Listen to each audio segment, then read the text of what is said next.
Hello, ladies and gentlemen. Welcome to Sit Down and Log Down with me, Joe Emilio. I am so excited about this. I have a really cool guy on the show tonight, and okay, no, I'm not going to start like that. What I'm going to say is he's a really cool guy. We'll get into everything, but before I continue, ladies and gentlemen, I'm doing something a bit different tonight.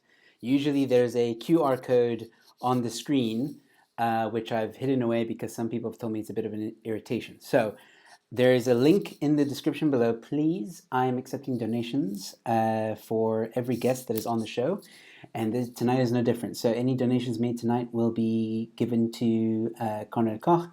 80% goes to him, 20% to me, and basically that donation box will stay open for the next 48 hours. So please, if you enjoy the show, give us a bit of a donation. If not, no worries, it's not a must. We're really just here to have some fun, interact with you guys, and don't forget that you guys can also comment and ask us questions at any time during the show. It's more than welcome. We look forward to hearing from you. So if there's anybody that's watching right now, feel free to ask a question or say hi. Doesn't matter. But having said all that, ladies and gentlemen, please welcome the one, the only, the very fun, Mr. Conrad Koch. Oh, Chester missing. Okay. It's Chester missing. That was a surprise. How are you doing, Joe? I am good, Chester. How are you?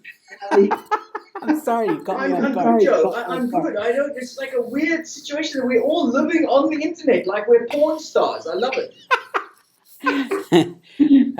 Chester, there's a bit of an echo. Is there any chance you can put on earphones or? Oh yeah. Wait. I know exactly what to do. Wait. There we go. That'll solve that. There. How's that? Is that a bit better? Yeah. My short sorry, man. You can't get good health, especially in lockdown. Yeah. Well, why is Conrad hiding? I mean, I can see his head, so you might as well pop up. Come on. Hide lower. Sorry, man. Nabila says hello again. Hi, Nabila. Thank you for tuning in. Say hi, Chester, to Nabila. She's commented and saying hi. Hey, Nabila, I love your work. I'm out, Joe. Because I'm going to come back later. Yeah. This is so creepy. Chester, is it seeing? Oh, yeah. You want for someone else, people, you're dirty. Oh, my God. Shout forward long enough, and the people who are watching will go away. You go, no. Nobody. You got to know. Help, Joe. Hey, Joe, sorry, man. I thought I'd give it a try. It's not in my main position. I have him for. I like my main strategy for having Chester out. I usually make the computer a bit higher, Yes. so I can get a little bit more, a little bit more play. No worries. I should have used this one. This one would have done that. It didn't work. No, it was. Thank you though for popping him out like that. That was actually funny because I did not expect. I thought I was going to see you. And then it was Chester. It was great, and it was good to see him. It's all right. Let me actually. Cool, man. Conrad, how are you? How are you doing? Joe, I'm good, man. It's such an exciting world we're in right now, isn't it? I mean, we're reinventing our whole industry while we're busy doing our industry. It's amazing. I love that you've got ahead on the curve and got your software down, and I'm just it's cool to see this kind of thing happening. Exactly. I feel the same way. So many of the guys are doing so many different things. Revolutionary, I would say, maybe close to it, or just reinventing the wheel, maybe, so to speak. Yeah. I wanted to ask you as well, is there anything that you're missing during this lockdown? Like, besides stage? Just like something... I mean, I'm missing just a little bit of sanity. I mean, I was meant to be going to overseas gigs and stuff, so I miss the ability to do that. And I miss just seeing Joburg. I dig Joburg, and I used to be there quite often, so I just miss that kind of vibe.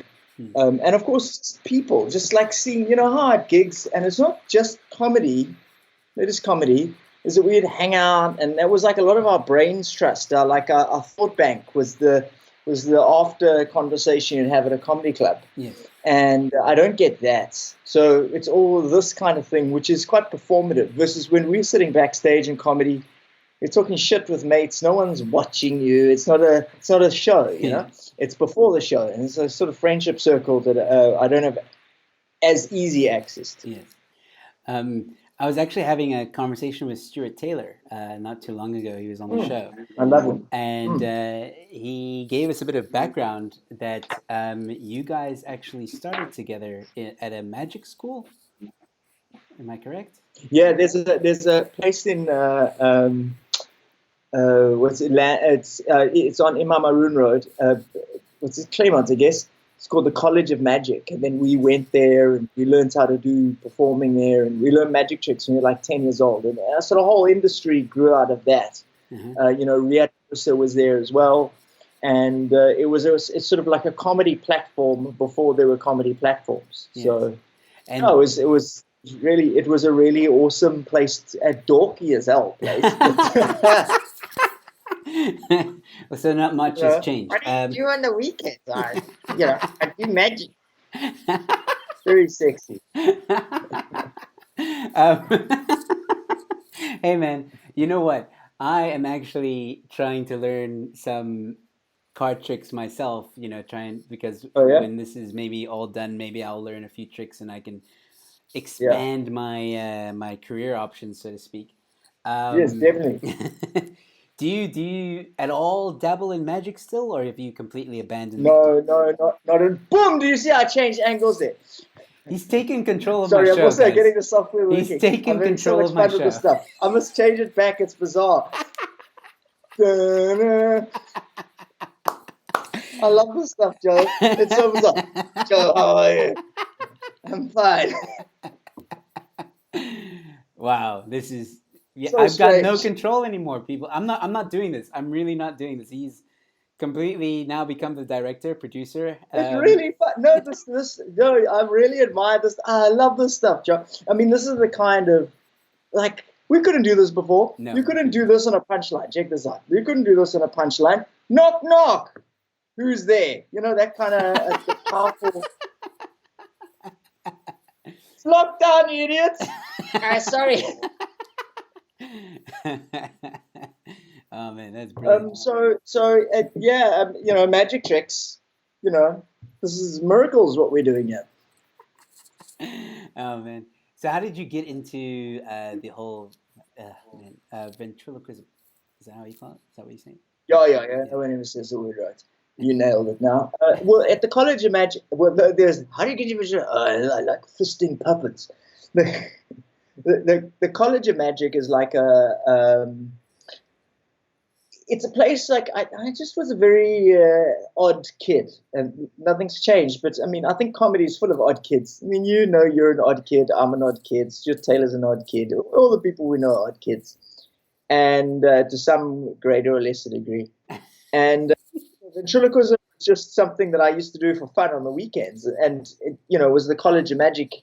Gave me exposure to a couple of world-class ventriloquists. And when you're 10 years old, the idea of the puppets, the power of the puppet just talking, like I wanted to be in line there at school, and then the matrics were like, would come by, and then I'd be like, "Hey man, how are you?" So I'd throw in my voice, and I thought that could be a powerful thing. And that's not how it works at all. You look like a total idiot if you try to. But that magic, and then when I saw good ventriloquists, I just really liked the tension. I saw there's a guy called Ron Lucas, and he has a cowboy puppets, and this little cowboy, he's amazing ventriloquist, very very old school classic type things, but and sweet and family vibes. But his main character told he had Ronald Reagan that long ago, Ronald Reagan and Ronald Reagan's wife in the front row. And the puppet went, "Oh look, it's the leader of the free world," and she bought her husband. It's probably sexist now, but it was sexist then too. But it killed me. It absolutely killed me. It was hilarious. So what was hilarious for me was I didn't understand the gender vibes of the joke, but the concept of a puppet getting away with saying crazy things just because of the gimmick. Everyone knows that you're saying it, but it's the social contract is just odd. So you're like, it's just the puppets, and you can't get upset. You're gonna get hit a puppet. So yeah. Or you might sue a puppet. Just saying. Uh, um, yeah, no, that's super interesting. That's what I enjoy about what you do. Is that would you say that you use Chester as almost like an alter ego to say things that maybe you really feel? Um, a lot of people, where that goes, the right wing love this sort of concept. I mean, I know it's not at all what you're saying, but where it sort of ends up is the concept that I'm hiding behind Chester, which always like seem like when I interview a politician, they know I'm there because they can, like you say, I can see Conrad's hat. Yeah. Like they can see me, but they don't think he's real or live. Like everyone knows this is a joke, Yeah. except morons. But so the question of getting away with saying things, it's more the social. When you write a thesis or a good article, you argue a point and then you deal with the counter arguments, and then you make sure that you've got you go see it from each angle so that no one can find a way in and just go, yeah, but you didn't think about that. So Chester and I do that. He and I deal with issues, and then we take a contending position on those issues until we reach a conclusion. And that's when we've got a dramatic arc where one of us will change something within ourselves. Whether it's him or I, normally me, because it is me making him talk. So eventually so the deeper version of what's going on. So yes, I am getting away with saying crazy things is the short answer, but it's a bit more that we're both doing it, and that allows the audience to think about things in sort of a multifaceted way. Yes. Is the way I like to think about it. Yeah. In up my own ass. Would you? I mean, would you say you're the only? I don't know if you are though. Like, you know how they say, oh man, my mind's going a million miles an hour. Just let me get my thought here. You, in my opinion, I could be wrong. You can correct me if I'm wrong. In my opinion, are a political comedian, but at the same time, you use a puppet, which is irony in itself because a lot of people say politicians are puppets. So, who is really, I guess, in control? Do you feel that you go with where the public goes in terms of the political environment? If you feel that there's a narrative that is going towards a certain direction, or do you always challenge, or do you just, or is it all your own opinions? That's a really great question, Joe. And because it ties into a lot of topics. So firstly, the ventriloquism and politics thing, and then the next question is, am I guided by my own thoughts, or am I controlled by the political status quo of the time? So, and that's a very complex question, very good one. So all comedy is political. If you're talking about creepy crawlies, it's still political because only certain people have creepy crawlies. So that's so if poor people don't have a creepy crawly, so now that's a political choice. And there's a French philosopher called Baudot wrote about the politics of taste. What you talk about is always political. I am overtly political, and I take a stance on some things like race and apartheid, but we all do anyway. Whether you don't, a mission is political. So if you don't talk about gay issues, or it's like ice cream. It takes the tiniest bit of cuck to fuck it up. You're right. So if you are the most sweet, bland, accessible, silliness, just fun comedy, and you do one crappy stereotype, colored, black, whatever accent, you've just added, like, and you're white, you've just added a racism dynamic. The audience is not going to question the status quo in the same way. You've just gone, this is acceptable comedy. No one's going to challenge you on it. And so suddenly your comedy's gone from there to there. And all it took was one little taste. If you're doing a lot of it, then you're just there. It doesn't affect it so much. But so in other words, the politics of what I do is very clear about the choices I'm making the whole time, is what I'm trying to say there. And if it's not, I'm aware it's not, and that's what the comedy is about. The fact that I don't actually know the answer. Should we end lockdown or should we not end lockdown? I actually have a complex opinion on that. I don't think you can just say ending lockdown is good for business and therefore bad for poor people, is what people seem to argue, but it's not true. Ending poor people need to eat, and it's sort of the middle class people who have a little bit of power who are able to go, no, you must stay at home. It's like, well, that's quite a privileged thing to decide to do. So then the next question of, do I go with the status quo of the time? The problem is the status quo of the time depends on who you talk to. So, for example, I can't get onto Jacaranda FM because the station manager who was there at the time, I haven't actually tried this year, but last year and the year before, I couldn't get on because the station manager decided I'd talk about apartheid, and that's problematic. And I'm not going to bang on about it, but the shows I do bring in, they deal with the whole picture. You've got to deal with, have you ever seen a painting? You can't just look there. You've got to deal with apartheid. You've got to deal with ANC. You've got to deal with corruption. You've got to deal with racists. You've got to deal with the whole picture. You've got to deal with the fact that the media is a lot owned by like Naspers or Prime Media's Naspers.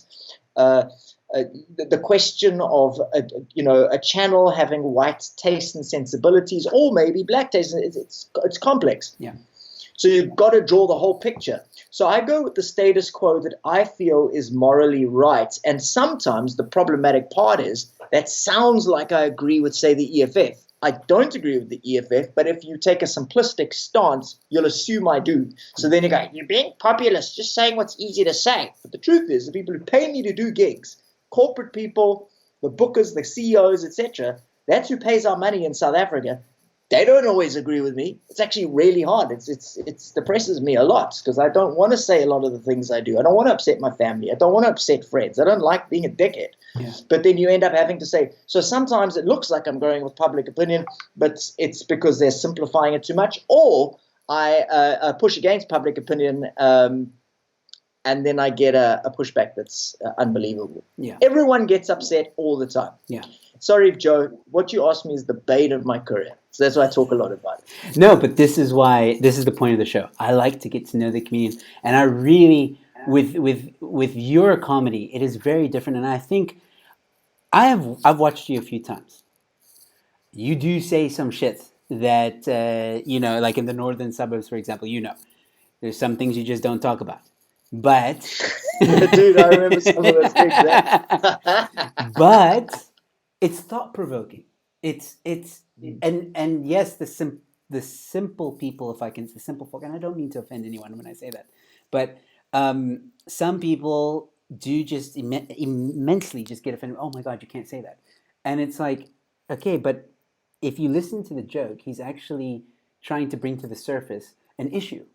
And these two characters are talking about it. It doesn't mean to say that he's for or against. He's actually trying to make you think. What is your decision? What is your... Should we not question certain things about what is going on in the world? And it's wrong not to question, I think. That's my opinion. I welcome the questioning. Yeah. The problem is there's another French philosopher. Oh, what a wanker! There's another French philosopher. His name's Foucault, Yes. and he's just classic social science. We've all read a little bit of him, but he had this useful concept about truth and power, and the more powerful, who is powerful decides what is true and sayable. Yeah. So, for example, the idea that white people benefited from apartheid. I mean, you're bad doesn't mean you're evil. It doesn't mean you created apartheid. It doesn't mean that you need to give away your car. It doesn't mean you shouldn't have a house. All it means is you'll just admit the fact that your life was a little bit easier than that guy over there.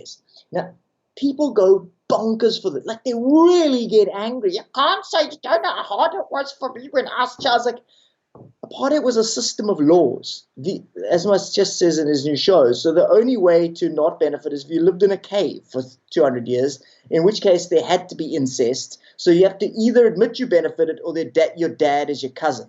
So you benefited. Now, that's a fact. But in our environment, it's really hard for people to kind of process it, and so it almost becomes unsayable. So what Foucault is saying is truth, and the problem is as white people, we have huge impact on our media, which is why our media is mostly in English, the parts that we're aware of, because, we have the buying power. So if Edgar's, who don't exist anymore, if they wanted to sell clothes, they had to sell it to us in a way that we would appreciate, which means if you go to Jacaranda FM and say, hey, we don't have to obsess about apartheid, but let's bring it up. No, you can't. That's what is true is influenced by who is powerful. So what you're describing is in comedy is we allow people to experience a process to subvert that. That's what makes comedy so great. Yeah. You can't get upset. It's just a joke. And then I nailed Jacob Zuma in the next joke. So you can't get upset because we laughed at Jacob Zuma, so you got to laugh at me. Yeah. So that's, I think, the power of comedy. It gives you this multifaceted experience that allows you to hear things you would never otherwise if someone just walked up to you and said, do you know that? You don't know. What's that? Yeah, exactly. It gives you that platform to kind of say what you want to say. And that's the thing as well. Like, a lot of people do get upset with you with certain things that you say. But it's almost like I want to tell them, yeah, but it's comedy. Conrad's allowed to talk about whatever the hell he wants to talk about. And even on your Twitter, on your Facebook, maybe not your personal Facebook. I don't know about your personal, that's your own business. But, I mean, the Chester Missing Twitter page, for example, you're allowed to say, and I've seen that page being used for both sides of the spectrum, whether you're lefty, a socialist, a right-wing, whatever. Chester's very, like you said, you kind of like, you go with the morally correct. I think that was a very important statement that you made. And I can definitely see that. No, I appreciate that. That is one of I don't like the concept of morally correct because it's very presumptuous that I know what is moral, but I do try to get that I have integrity in what I say, that it's the right thing from my perspective. Am I getting it right? Probably not. We all are getting it wrong to some degree. I do think that this idea that I'm a comedian, so I have license, is a little bit problematic in that. It's a joke has always been the license to say the craziest crap ever. True. You could just, it's a joke. It's a joke. Yes. It's race. Like, in fact, in my show on racism, I've got a whole bit on exactly this section. Like we'll act like racism's medical aid and saying it's just a joke is the fine. It's a joke. It's a joke. It's a joke. It's a joke. Should have read the terms and conditions. It's like saying I don't mean to offend you, or no offense, like that whole no offense thing. Yeah, I hear you. Yeah, no offense. Well, you can't add a precondition. What the get the heck? No, but I hear you, and let me correct myself. Comedians have a responsibility, and it's a double-edged sword. So we are allowed to say whatever we want to say, but I never believe in censorship with comedians. But if you say something that offends, let's say, the majority or the masses or whatever, be prepared to accept the consequences and take responsibility. That's basically, because we've seen comedians do this over the years where they might say something. Bill Burr, George Carlin, all of these great guys, Dennis Leary, they've all said things that have pissed off people. But they stand by it. And they find their target markets, and they're still doing what they do. And I think you're no different in that way. Like, you're going to say some stuff that's going to make people think. You might agree with it, you might not agree with it. If you don't like what Chester's saying, unfollow him. It's as simple as exactly. That. No, just why are you commenting? Just go away. You don't need to walk into a room and shout at people who don't agree with you. Just walk away. Exactly. No one invited you. It's free content. Where it gets problematic, though, is that, it's such a difficult one in our environment. I had the chat with Peter Dirk Ace about this, to name drop there. But he, because Peter Dirk Ace is amazing because he's around during apartheid, where you could actually go to jail for this stuff. It was like a real thing. Yeah. But at least they knew who the enemy was. They knew who the problem was. Versus here, you've got trolls and morons who are, in the ANC and the EFF, non-politically aligned, but still sort of, they're sort of nationalist and black, but they're a bit stupid about how they're doing it. And then you've got the right wing here, or you've got the sort of right wing light like the Helen Zillers, you don't know, and just ordinary white South Africans are often, I had this crazy experience once where we did a joke that Harfield Village is the most racist village in South Africa, because someone said the K word there. Now, they did that joke on late night news. separate. I had nothing to do with that joke. They just did it on late night news. Loiso said the joke. Oh, Then suddenly I was getting screen grabs of the Harfield Village Facebook page in Cape Town, Harfield Village Facebook page, about how I'm this evil guy and think. Like, I didn't say it. The problem is. wow. The problem is that when we say what people agree with, it creates a feedback loop where they agree with me, so I keep saying it. So it's not, is it your authentic opinion, or you're saying what must be said? And then it becomes problematic because then you've got to speak back to the group who pays your bills or agrees with you. And it's really hard to do because at least when they're on the left in the States, if they're, or John Oliver, or in the UK, it's a bit easier to get your core audience versus my core audience lives in this liminal space between the left and the right, but leaning to the left. And it's this weird no man's land of you upset everybody, so no one's your friend. That's not how I do have friends, but it's a very awkward place to be because I'm always going to get it wrong a little bit. Yeah. And you don't have to answer this. What do you think you are? Do you think you are a left? Personally, forget about Chester. Honestly, are you a left, right, or centralist? Oh, I'm very much on the left. I mean, I very, very much. If I was in the States, I'd vote. I don't know what I'd vote in this. I don't know enough about it to be sure who I'd vote, but I'd definitely be into Bernie's camp. I'd definitely be leaning into Jeremy Corbyn's camp. I'd definitely be a Guardian reader. I'd definitely be in that world, without a shadow. Definitely. Colonial reparations of some sort. Some conversation about justice and a more socially aware type of democracy. That we should be providing healthcare. We should be providing, women's rights, abortion rights.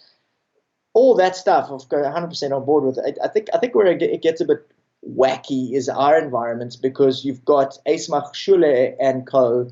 or Julius marketing for a type of revolution where they make money out of it. And that I don't agree. Like that's like you clearly using this to earn money. Like, and there's no for you, not for people, for you specifically, the business plan. So then you're not left enough because you don't like it's or land. It's like I agree with land being expropriated. If you're talking about government land, if you're going to go take someone's farm, that's okay if you actually had thought the plan up. But if you can't run ESCOM, how are you going to run that in a way that doesn't destroy the economy? So I don't know the answers. I just got a lot of questions. Yes. So if you go, are you left? I'm not there. I'm sort of somewhere more center than leaning left. But that's a lot of area that's more center than Julius. Center leaning left, I would say. Maybe a bit more to the left than center. More to the left. Definitely more to the left. Yes. I'm definitely center leaning right. I mean, we can have another show where I would love to debate you on a few things, if that's okay, if you don't mind. But and debate you in a mature, nice way. I don't mean, we'll leave that for another show. But did you once tell me that you studied socialism or not social? Yes, I studied socialism. Yes. No, I studied social anthropology. That's the one. Okay, all right. And you went, okay, so explain to me, did you do the academy or the education before you went to the magic school or after the magic school? Magic school was like a hobby when I was a little kid. So I was like 10 years old. Okay. On the weekends, like on Saturday, instead of going to art classes, Stuart Taylor and me and Riyadh, we went to do magic. So it wasn't really like a degree like a proper degree. It wasn't like employment training. It was just like a hobby to give you confidence, and that happened to be an income producer. In the meantime, I studied anthropology while the Truth and Reconciliation Commission was happening. So I met people who were tortured by apartheid and stuff while I was learning and stuff. But at kind of stuff while I was comedy was taking off, because remember pre-96, which is when we all started university, just after that is when comedy started in the way we know it now. There was no comedy in real terms, so the two we and the industry grew together. Yes, but that was something very fascinating that Stuart was telling me, is that you guys, there was like a lady or someone with you that was just running like a crap load of gigs, and You guys were always on there, and the cool thing was that you guys actually had a rule: you do not perform unless you get paid. And I wish that rule had stayed. I think it would have we would have seen a whole different environment today. But it is what it is. Maybe, maybe. I don't know if that's. I think that was a quite a luxurious, like, I don't remember that. Just you go to the States, if you go, Yeah, it's you the want same. stage time in London, and you say, "I've got to be paid," you just won't get any Yeah, stage that's time. also And true. Yeah. the value of the stage time is so huge that to be good at comedy, you need stage time, and that comedy you get good, you can do something with. Yeah. So for me, the stage time is, I'd pay for stage time. I mean, look at us now. Now you complaining about stage time. Well, what I mean is like Mr. I Free think YouTube, Facebook channel. I think what I mean is actually like when you try and get a gig with, I mean, I'm talking about like a corporate gig or you're booked to headline, you're booked to host. No one can just when you're booked to headline, when you're booked to host, that means you've got some experience behind you. This person is given knows that you're going to deliver on the responsibilities of headlining and hosting. Those positions deserve to get paid, in my opinion. If you're an open micer, obviously you're an open micer. It's practice for you. You don't get paid. That's just how it works. Mm, That's the industry. mm, You've got mm, to mm, earn your right to get paid. But from what I mm. understood from Stuart is that you guys had kind of already, because it was new, because it was at the beginning of its time, you guys worked hard. Like he said, you were going to gigs all the time, and you by the time you guys were like getting well known and stuff, like you were in paid gigs, and I don't see anything wrong with that. Mm. You know, Yeah, but I mean, we were there before there was anything. yeah, So, I mean, we'd get like 100, $200 or something, and by the time it started being viable, we had no idea that it could be viable. mm, So, yeah, I suppose there are disadvantages. I mean, yes, okay. So we got to headline before someone now would get to headline. yeah, That's true. Like yeah, our level was yeah, lower than current headliners, definitely. But we also didn't get the benefits of knowing the industry, like the industry with knowledge of the industry. Here's stupid examples. I didn't know who Dave Chappelle was. No one explained to me these are the established comics in the world. If you're from the UK, you knew who Stuart Lee was, you know who Joe Brand was, you understood who the old comedians were, you knew who the new comedians were, you understood the shift in politics in UK comedy, you understood where the platforms were. That was just came when you arrived at a gig. You just learned that stuff. We didn't have that. We didn't have information to go, whoa, okay, this is how this works. This is what you need to build. This is what you need to develop. And so it's sort of like it took us a while to work out what the hell we were doing in some ways. mm, And I think that's an advantage that comics have now is you arrive, it's not quite true because really our industry in Cape Town or in South Africa is quite separate from the world in a lot of ways as far as the cultural norms. In other yeah, words, at a gig in London or New York or freaking Australia, you walk on stage and you do longer than 15 minutes to open and you screw around just chatting to people and not doing material and your chatting's not good. Here you can get away with that. In the States and the UK, where you just won't. So we allow crap that we shouldn't allow, I think, sometimes. So we're not quite there. But the difference is that we are arriving in an industry that's aware of the world comedy industry in a way that ours was less so. mm, yeah. No, I understand that too. And to your point again, like now is I think I personally, since I've been part of this industry, I've been in it for 10 years. I've seen a huge, huge difference in growth from Yeah. 10 years Yeah, 10 ago. years, a bit. Yeah, Yeah. yeah, yeah. A lot more comedians. We're not on the same level, like you said, as England or Australia or America. I think for some reason comedy is still a tough sell here, if I can put it that way, for some South Africans. But it's almost like it's not a thing. Like they want the Dave Chappelles, they want the Goliaths, they want the Conrad Kochs, they want the Nick Rabinowitz and all that. And there's Joe, is that not partly because we have a much smaller middle class? So the amount of people who can afford to pay to go see any show at all is tiny compared to Canada. You know what? You actually bring up a very good point. And I couldn't. Well, yeah, probably. I can't see why not. And you're right. I've had this debate as well with comedians because there's this thing now, or not now, but I think it's always been there. I've noticed comedians here are very, they like to keep their material close. You know what I'm saying? They don't like to put it out there. As a lot of them, a lot of the guys don't like to just put their stuff on YouTube. They're like, no, no, no, no, don't film me. Yeah, yeah. I want to keep it. People are gonna steal it, or this is gonna happen. Blah blah blah. And recently, I realized like that is probably the stupidest thing we could do as comedians because it's our product. It's our job to constantly come up with new jokes. It's our job to constantly, push the envelope or whatever, create content. Mm. And I do believe that the world, this is my opinion, by the way, I do believe that the world is changing. Even before this virus, before this pandemic, it Yeah, was changing. of Uh, course. Yeah, yeah, yeah, everything was going online. You got Netflix, you got yeah, Showmax, you got all that stuff. So yeah, people yeah, now, if you just look 15 years ago, not too long ago, yeah, people didn't yeah. have a reason to stay home. Yeah, Mm, people didn't have a mm, reason to stay home. Now they have Netflix, they have Showmax, they can watch anything they want for 150 rand a month. Um, to convince someone to come out to your show, unless you're a big name, is very difficult. And it's evident in the 10 years that I've been doing this. So I had a realization where I'm like, you know what?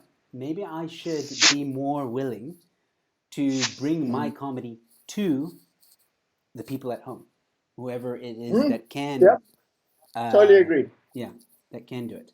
Totally agree. This is definitely where it's at.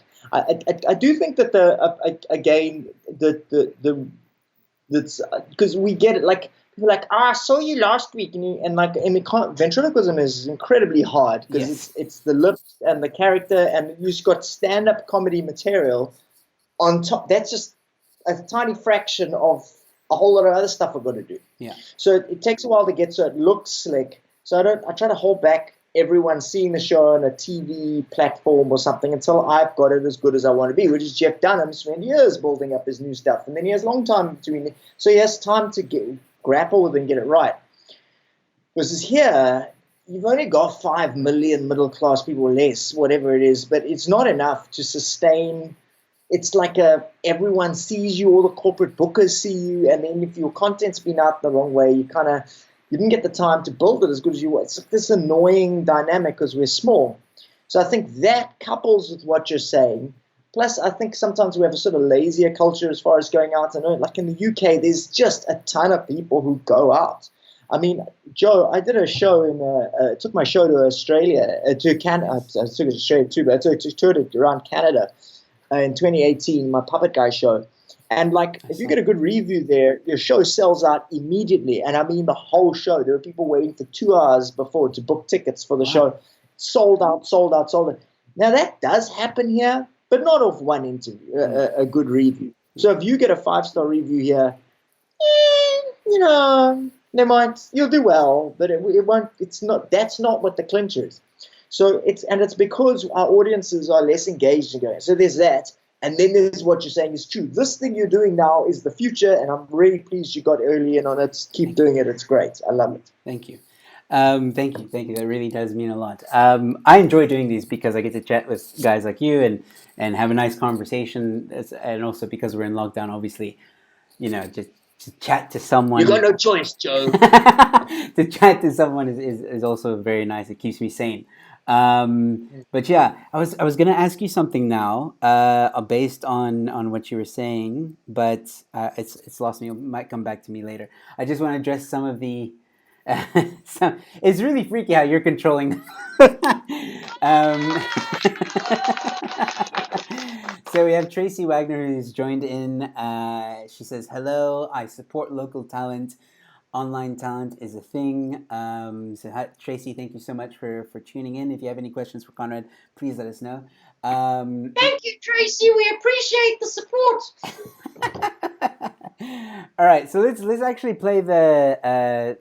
Wait, is amazing. Oh, well, she's saying actually something quite sweet. Joe, your show during COVID-19 has been amazing regarding online comedy. Such great laughs during this calamity. I say continue. I'm going to. I'm going to try. I'm going to try. Let's see how. Alhamdulillah. Let's see how much we can keep it going for. Look, guys. Speaking of which, the biggest support you can give me right now is to subscribe to my channel. That's it. It's free. Mm. Subscribe, share, and Subscribe, subscribe. people. It's the button's there. Yeah. Just press it. Yeah, exactly. Listen to Conrad. He knows. Um, all right, so let's play that game that I told you about, the interrogation game. Do you have any questions? I'm going to explain it now. But if you have any questions, you can let me know. So basically, what's going to happen for those of you that are watching, one by one, me and Conrad are going to interrogate each other. We prepared 3 sentences, which one of the 3 sentences is a lie. So, for example, I'm going to probably interrogate Conrad first. So, I'm going to pop up his sentences, and I've got to interrogate him and find out which one of those sentences is the lie. And I have 2.5 minutes to do so. Once I'm done, we'll see if I can figure him out. But once we're done with that, he'll be able to interrogate me, and I will, obviously, when that time comes, I'll let you know what the sentences are, and I will keep you updated with the time. So, here we go. We've got Conrad's interrogations. So his 3 sentences are, and I'll start the timer after I've read this. 1. I like doing pottery. That is a very interesting one. 2. I'm a great cricket player. Interesting. 3. I can play the guitar. All right. My 2.5 minutes starts now. How long have you been playing the guitar? Since I was about 18. 18. Okay, so how many years is that? Sure. That is about 20 something years. 20 something years. Okay. Favorite song to play on the guitar? This is dorky as fuck, but Piano Man. It's got that old school. Yeah? That's fine. All right, cool. You are a great cricket player. I don't think I've ever seen you even flip and hold a ball, let alone play cricket. But then I've never seen you hold a ball either, Joe. Don't be a judge. We see each other at comedy gigs. You don't know what I used to do when I was at school. And university, first year. First year university, you don't know. Okay. So this is so you don't play anymore. No, I just don't get the time, or getting a group of people together is difficult. But So when you got this, it's like bike riding. Once you know how to use a bat, you know how to use a bat. All right, so you did it. Okay, so you did it during your college years and stuff. Okay, were you ever part of like a national team or anything like that? No. I was good up to lower A team, upper B team. Okay, and how many guys believe? And how many years did you play cricket? Well, they force you to if you go to certain schools in South Africa. So, since maybe at the time standard 5. Okay, all right. And then until first year or so varsity, I'd say. So that was probably whatever that is, 6, 7 years, 8 years. Okay, I have 35 seconds left. I like doing pottery. You know what? You said you were dorky, and that feels like something you would have done. Like you saw the movie Ghost, and you were like, "That looks like fun." So, how long? How long have you been doing pottery? Pottery was a hobby I picked up from my mom because she used to do it, and she's really good at it and stuff. So she used to do like painting on it and stuff back in the day. Well, my time is up, guys. In the comments, please help me out. Which one do you think it is? We have Oba King. Oba King, thank you so much for tuning in, buddy. He's the guy that did my animation, by the way, at the beginning of the show. He just gave it to me today. It is a beautiful animation, so I will put his details at the bottom. If you guys need an animation done, please contact him. I'll put it in after the show. So he says 2 is the lie. He thinks 2 is the lie. I'm a great cricket player. I don't know. He's a ventriloquist. He's good with the hands. He's pottery. He's good with the hands. Tracy, I need you to tell me which one is the lie, because you saying I play cricket too does not help me. Okay, I gotta guess. I'm out of time. I'm gonna go with three. I think three is the lie. Is it? Is Are it? you asking me? Yeah, I'm asking. I'm saying three is the lie. Which Is one was number three? I can play the guitar. Yeah, I can't play the guitar at all. Yes. But two of those are lies. Two of them. No, two of them are true. One is a lie. No, I messed it up. And two of them are lies. Okay. Then I'll guess. The other one. I get a freebie here. Pottery is the lie. No, that's true. No, Oh. that's true. My mom was like really good at pottery. I mean, I haven't done it for years. I haven't done it for years, but I dig doing it. It's really relaxing. You don't think. That's true. I'm That's true. really terrible at cricket and music. I just like there's bad and then there's like A grade. Just fucking. I gotta admit, man, you got me because you were so confident with your reply to that whole cricket debate that we had. You were so confident. You're like, you don't know. So that threw me off. Well done. Well done. All right. Well, for me, the three statements, there's only one lie. You got to figure out what the lie is. So here are my statements. I am going to read them. They're very short. If you need to write them down, you're more than welcome to. I'm only going to start the time once you have it in your mind and you're good. Write it down. Let me go. Let's go, Joe. Let's do it. All right. Read them. I am scared of lizards. That's statement number one. Yep. Statement number two is I once had a pet rat. Statement number two. Yep. And statement number three is I once ate crocodile. So it's very simple. You what? I once ate crocodile.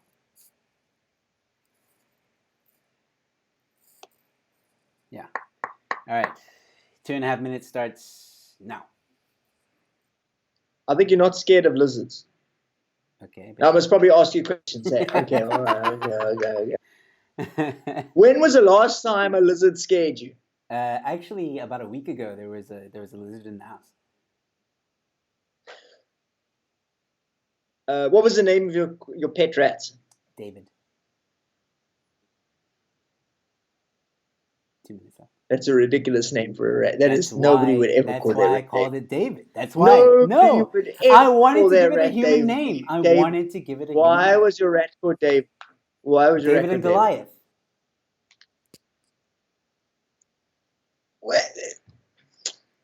What? It's a very random thing. Why did you name your who was your rat? Who was Goliath in this situation? Did you have a cat called Goliath? No. Actually, that wouldn't have been a bad idea to get a cat at the same time. But I had a what's it called, man? Not a gerbil, not a hamster. The other one, guinea pig, and he was Goliath. Okay, all right, very first testament of you. And where did you eat crocodile? In Namibia, at a restaurant called Joey's Diner. I think it's something like that. Of course, it was called Joey's Diner. So this fear of lizards, name another time you were scared of a lizard, Joe.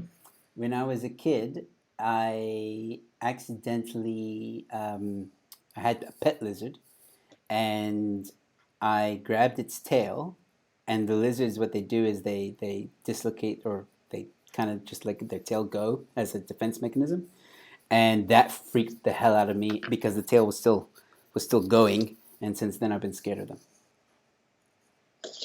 30 seconds. And did you have a salad or vegetables with the crocodile? Chips. I don't eat salad. You had chips. What happened to David? What happened to David? I had to give him away because I was moving house. 15 seconds. Him and obviously all my pets I had to give away. I think that the lie here is that you're scared of lizards. But I'm skeptical about this David as a name for a rat. I'm not going to lie. I'm skeptic. That's you could have come up with a better name. But which makes me think you're not lying, because only truth would be that strange. All right. Well, Are you gonna go with number one? Visits, Okay. visits, visits, visits. Let's see if the comments, if anyone's trying to help you, they haven't said anything. You would be correct. You would be correct. You're very correct. I am not scared of lizards at all. Oh, there's a comment coming in number two. They thought number two. I once had a pet rat. I did have a Yeah, pet it rat. sounds sketchy. Yes. I've always what happened was I always wanted a rat. I was because I think I saw a movie once with a Yeah, rat that was doing tricks and jumping around. Not an animated one, yeah, a real yeah, thing. And I was like, oh man, it's so cool. And then I did research on a rat, and I found out that they're actually very yeah. clean. There's a misconception about them, and I got one, and then I kept it for quite a while. I didn't name it. I will admit, I didn't name it David. That was the first name that came up because I actually couldn't remember what I named Yeah, it. yeah, yeah, yeah, So yeah, there yeah. was no. I did have a guinea pig named Goliath. Because that was as sketchy as hell. I did have a guinea pig named Goliath. I thought that was cute, and I did have crocodile Goliath is in. a good name for a guinea pig. That I agree. That's a great name for a guinea Yeah. So yeah, and the crocodile in Namibia. That is true. I had crocodile there, very bony, and it was actually part of a uh, five-piece meat thing. So it was like crocodile. pig. Yeah, yeah, yeah. One of those kudu and giraffe Yes, and yes, thing. that was one of the things. So that was it was interesting. Crocodile tastes, yeah, like crocodile. What does it taste like? It tastes like chicken. Shut up.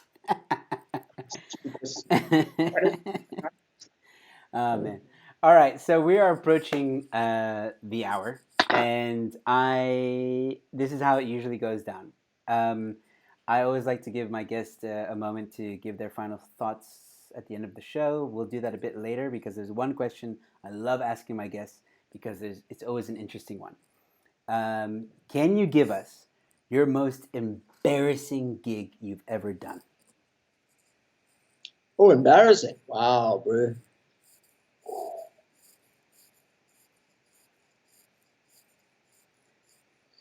Sure.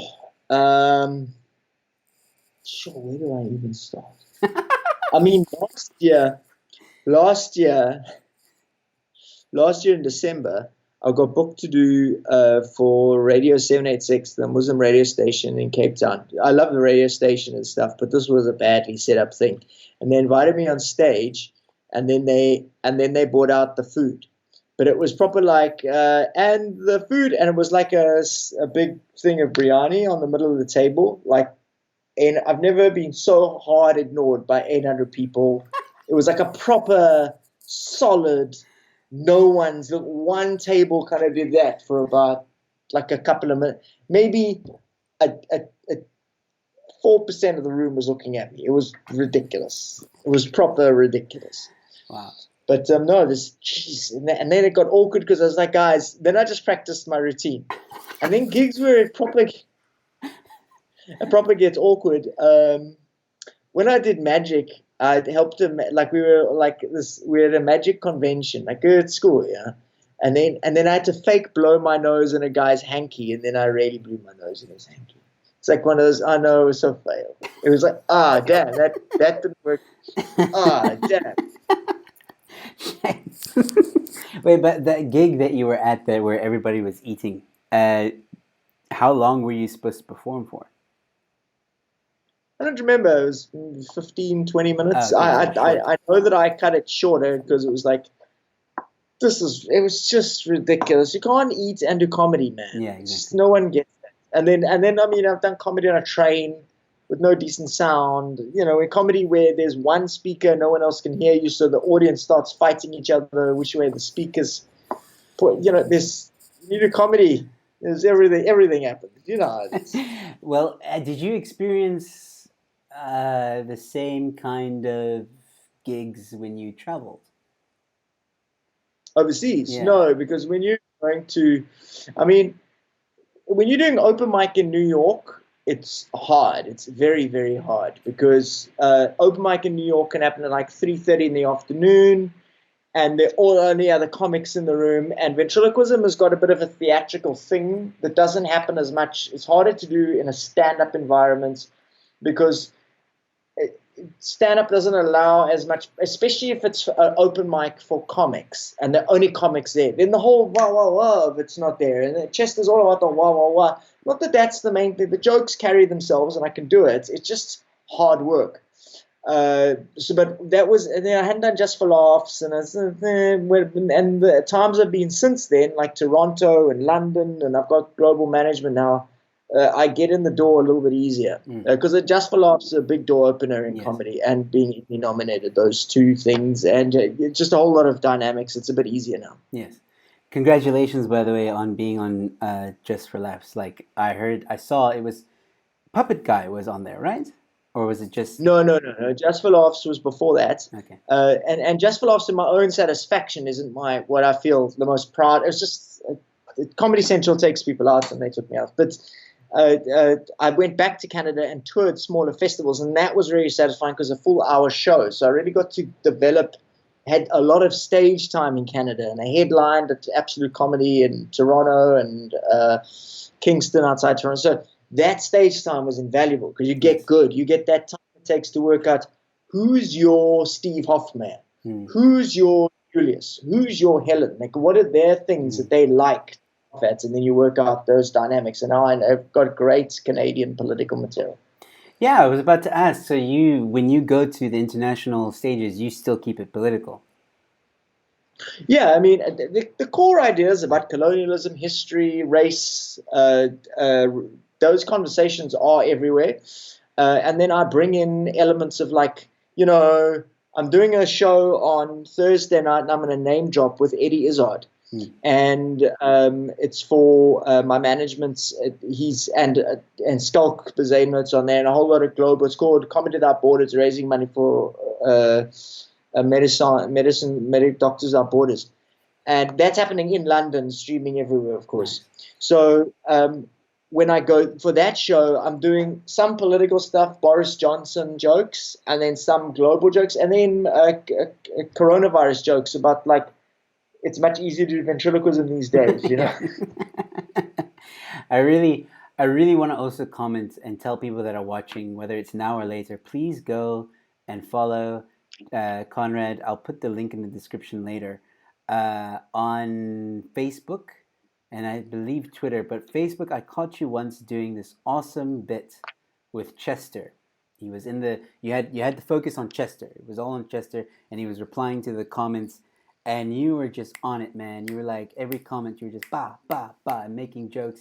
And it was actually beautiful to see. And I think you helped a lot of people that day because I was laughing. And I was like, yo, like this is, and he wasn't being, for a while, he wasn't being too political and normal. He was really just, in a way, connecting with the audience. Like, oh, you're saying this, I'm going to say that. Da-da-da. And I could see it was just coming off the cuff with you. And I really enjoy it. So please, guys, I don't know how often you do stuff like that, but we're gonna, if I can say, we'll be launching it in the next week or two. The reason I haven't been doing it since is because I realized the power of this platform. I mean, I know I love what you're doing here, Joe, and this platform is, you're right, this is the future. This is better than Netflix because I can talk to my fans. It's very hard for me. My fans are everywhere because of TVs, and so we're very geographically spread in this country. So I'm going to be doing a show. Chester's got a new show called Chester Missing Unfiltered.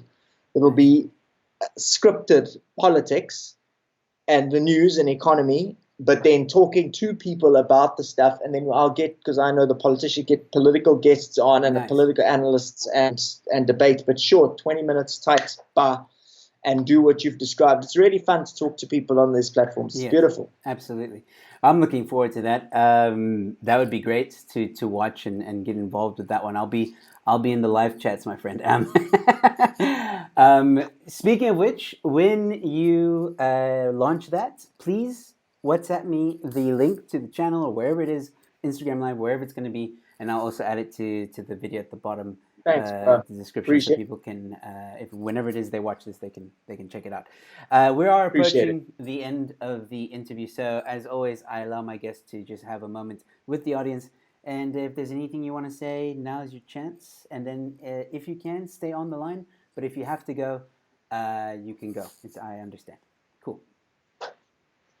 Thanks for the time, Joe. It's great, and you guys must support him. You must like the page. Please like the page. Please follow him. This is how you. This is our currency in the future. And then if you want to see Chester's new show, it's he's going to do his live show about racism. But I've adapted it for Chester. Really lives in this TV space. This is where he grew on TV doing this talk. So we've got a show called How to End Racism by Chester Missing, which you're going to be doing live in about 2-3 weeks time. And you follow at Chester Missing, you'll get all Mr. Chester Missing on Facebook, and we'll drop all that information there as well as the TV show. But thanks, Joe, and really great work. Keep it up. Thank you so much, Conrad, for joining us this evening. Ladies and gentlemen, that was Conrad Koch, and at the beginning was Chester Missing. I'm sorry, I saw some comments that wanted Chester, but he had already made his appearance in the beginning. So, yeah, you missed out if you didn't watch it from the beginning. So now you got to rewind to watch it from the beginning, please. So, as we said, ladies and gentlemen, you can donate. If you enjoyed the show, please donate. Link is in the description below. That donation box will stay open for the next 48 hours. So, on the 13th at about 11:45, it will close. 80% of the proceeds goes to Conrad, 20% goes to me. I do this every night. Please subscribe. Please like this video. I have way more videos coming your way. I have tomorrow is 2 shows again. 1 p.m. with Long John Comedian, my first international guest on the show. Very funny guy, award-winning. And of course, I have a female comedian from Joburg, Robin Dunlop. She's also traveled the world doing comedy. It's going to be fun chatting to her in the evening. Ladies and gentlemen, that's it from me.